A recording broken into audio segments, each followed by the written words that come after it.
abdateet cabsi taap godha aboo hurgufaati gurbaa naannoo honkee dalogsan dafi amma fidi laayivir taap godha dhaaboo isin barruutti dhaybooti maal taap godha mucaa kana bakka inni jiru hin beeka yoo likkiisan gashii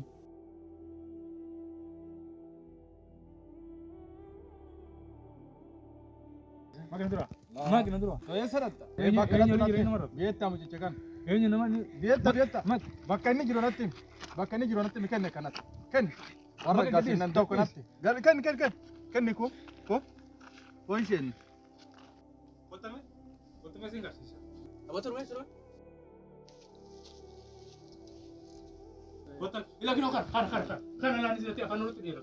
Kana ni gartanii ni gubbaa taayoo ni. Maal Oromoo mi yookaan Oromoon akkanatti giraa wal Kan irra mattu maaliif? liivi gubbaa taayoo afaan dhiira. Kana nurraa eegama. Kai kana. Kai. Waa mucaan si biraayyuu meer. mo'antaan kuti Isin waa wal irratti dhabdan qabdu. ngam Enggak. Nakuka, magkano sa rabsun nakuka. Ayya. Akan. Maani sa barab? Ati hoo. anillee waan akkana kana nan balaaleffadhaan ture Aha. mucaa kana amma kote kanatu balleessin Walitti tola gaamma. Ako garte fono lilla. Awoo akka gooto eettana achi. Mucaa isa si biraa bahe isinitti nu hima.